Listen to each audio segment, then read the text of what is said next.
Alam mo ba na sa Singapore, parang alien concept ang utang? Oo, hindi uso sa kanila yung 5-6, credit card max out, o pautang apps sa phone. Samantalang dito sa atin, minsan halos kabarkada na natin si utang. Kasama na sa budget buwan-buwan. Pero bakit ganun? Anong klaseng mindset meron sila na wala sa karamihan sa atin? At posible bang matutunan natin yon? Sa video na to, pag-usapan natin ang 5 mindset at sistemang ginagamit nila para makaiwas sa utang at paano natin ito magagamit bilang Pinoy. Unahin na agad natin. Bakit mababa ang utang ng mga Singaporean? Simple, kultura nila ang bayaran agad, hindi utang muna. Sa datos ng Monetary Authority of Singapore, ang household debt to income ratio nila ay nasa 1.1 times lang.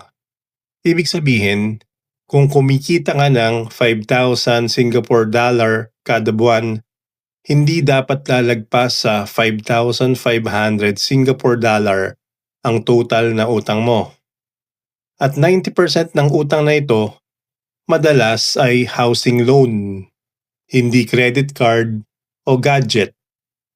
Sa Pilipinas, ayon sa Bangko Sentral ng Pilipinas, dumami ang personal loans at credit card debt.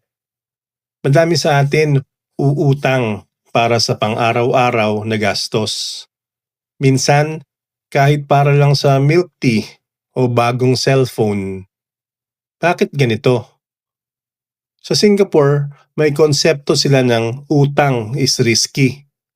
May stigma sa taong sunod-sunod ang loans. Kapag may utang ka, hindi ito pinagmamalaki. Dito sa atin, minsan parang normal na lang ang may utang. May utang sa kapitbahay, may utang sa 5-6, may utang pa sa credit card. Ang resulta, sa kanila, iniisip muna bago gumastos. Sa atin, minsan ginagastos muna saka iniisip kung paano bayaran. Hindi tsamba ang disiplina sa kanila. Nakaugat na sa kultura. Sa bahay pa lang, tinuturo na.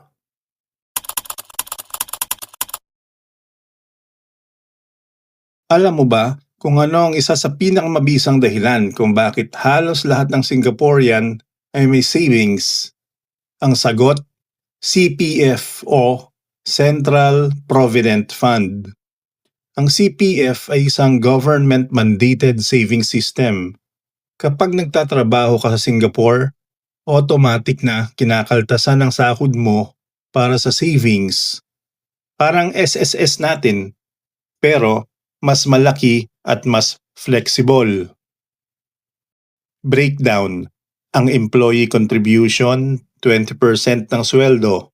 Ang employer contribution, 17%. Total up to 37% napupunta sa CPF. Itong savings ay hindi basta makukuha.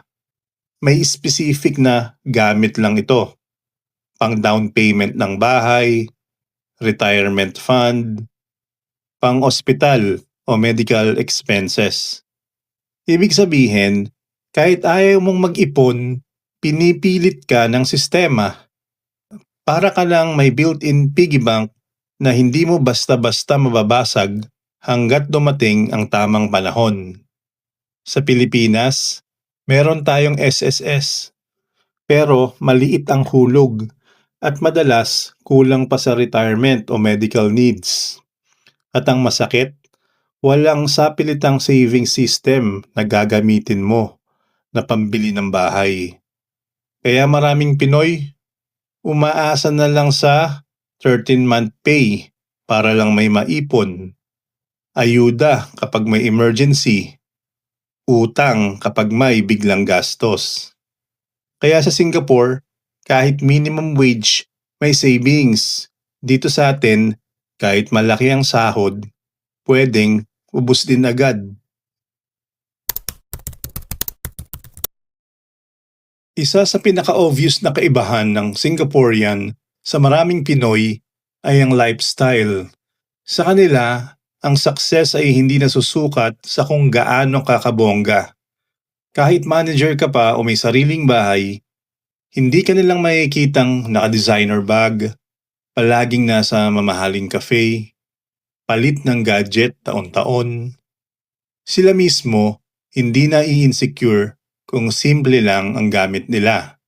Example, sa MRT nila, makita ka ng professional na naka-Uniqlo shirt, simpleng jeans, at sapatos na functional lang. Hindi importante kung latest ang phone, basta gumagana. Dito sa atin, may pressure sa social media. iPhone 15 Pro Max kahit installment. Travel vlog sa abroad kahit utang sa credit card. Bagong sapatos kahit kulang ang pamasahe next week. Ito ang tinatawag nating status culture, kung saan mas importante ang itsura ng success kaysa sa tunay na stability. Ang mindset ng Singaporean, mas okay na simple pero may ipon, kaysa magara pero walang pangbayad ng bills. Hindi lang sistema ang maganda sa Singapore, pati mindset. Doon, tinuturuan ng mga bata kung paano humawak ng pera.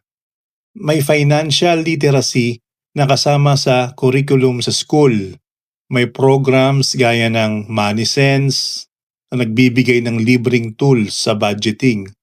CPF youth programs na tinuturuan ng kabataan tungkol sa investments, savings at retirement. At hindi lang sa school, sa bahay pa lang, tinuturo na ng magulang paano humawak ng baon, kailan pwedeng bumili ng gusto, bakit mahalaga ang ipon kaysa impulse buying. Sa Pilipinas, minsan ang financial education ay basta makatapos ka ng pag-aaral, bahala ka na sa pera mo. Hindi itinuturo kung paano gumawa ng budget, mag-invest, mag-track ng gastos, umiwas sa utang.